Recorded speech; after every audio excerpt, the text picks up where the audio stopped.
గుంటూరు మిర్చికి సంబంధించి ఎక్స్‌పోర్ట్ అవుతున్నటువంటి మిర్చి అంతా కూడా వివిధ దేశాలకి గతంలో భారీ ఎత్తున సప్లై జరిగేది. అయితే ప్రస్తుతం జిఎస్ఎల్ మెడికల్ ఇన్స్టిట్యూషన్స్ మరియు కిమ్యూ ఇంటర్నేషనల్ యూనివర్సిటీ భాగస్వామ్యంతో ఇండియన్ అలైన్డ్ ఎంబీబీఎస్ కోర్స్ అడ్మిషన్లు అందిస్తోంది నియో. పంట ఎక్కువగా రావటం, దిగుబడి ఎక్కువగా ఉన్నప్పటికీ కూడా అమ్మకాలకు సంబంధించినటువంటి అంశాల్లో కొంత వివాదాలు అవుతున్నటువంటి పరిస్థితి ఉంది.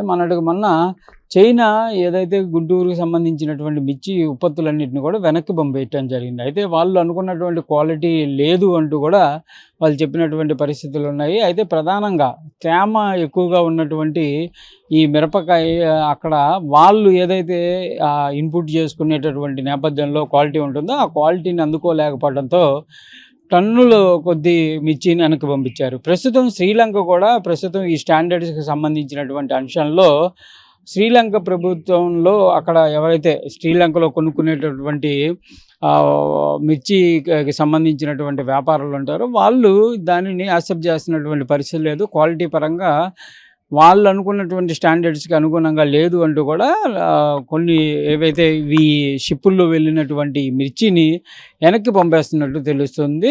అది కూడా లక్షలాది టన్నులు వెనక్కి వస్తున్నటువంటి పరిస్థితులు కనిపిస్తున్నాయి. అంటే ప్రధానంగా ఇక్కడ ఒక సమస్య, ఏదైతే ఈ పంట వచ్చినటువంటి నేపథ్యంలో మొదటి క్వాలిటీ, రెండో క్వాలిటీ, మూడో క్వాలిటీ అనేది ఉంటున్నటువంటి పరిస్థితుల్లో ఈ తేమ శాతాన్ని వాళ్ళు అంచనా వేయాల్సినటువంటి పరిస్థితి ఉంటుంది. ఆ తేమ శాతాన్ని అంచనా వేసేటటువంటి నేపథ్యంలో వాళ్ళు కొన్ని స్టాండర్డ్స్ని తీసుకుంటారు. ఆ స్టాండర్డ్స్కి అనుగుణంగా ఈ మిర్చి అనేది లేదు అనే విధంగా వాళ్ళైతే నిర్ధారించుకుంటున్నటువంటి నేపథ్యంలో తమ దేశాలకు సంబంధించినటువంటి ఇంపోర్ట్స్ ఏవైతే ఉంటాయో వాటిని ఇంపోర్ట్ చేసుకున్నా కూడా ఆ స్టాండర్డ్స్ ఉండవు కాబట్టి వాటిని అనవసరంగా ఇంపోర్ట్ చేసుకోవడం అనవసరం అంటూ కూడా వీటిని పంపించేస్తున్నారు. అయితే ఇక్కడ ఒక అంశం, ఈ ఎక్స్పోర్ట్ చేసినటువంటి నేపథ్యంలో ఎవరైతే కమిషన్ ఏజెంట్లు ఉంటారో వాళ్ళు ఇంకా రైతులకి డబ్బులు చెల్లించేటటువంటి పరిస్థితి ఉండదు. అక్కడ పూర్తి స్థాయిలో ఆ బిజినెస్ అంతా సాగిన తర్వాతే వీళ్ళు ఇక్కడ రైతులకి డబ్బులు ఇవ్వాల్సినటువంటి పరిస్థితులు కొంతమంది చేస్తూ ఉంటారు. దాంతో ఈ పంట అంతా వెనక్కి రావడంతో మళ్ళీ మిర్చి యార్డుకే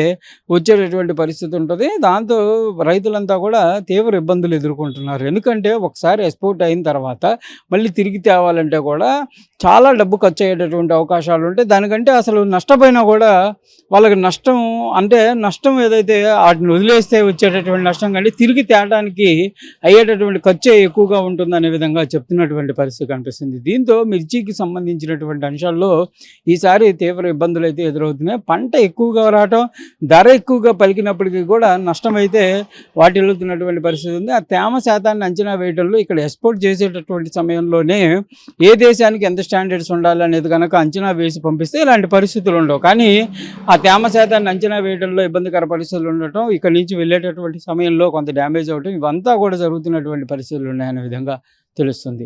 ఏదైనా కూడా మిర్చి అనేది మొన్నటి వరకు చైనా నుంచి వెనక్కి రావడం జరిగింది. ఇప్పుడు శ్రీలంక నుంచి కూడా వెనక్కి వస్తున్నటువంటి పరిస్థితులు కనిపిస్తున్నాయి. మరి దీనికి సంబంధించి రైతులు ఏ విధంగా ముందుకు వెళ్తారనేది చూడాలి.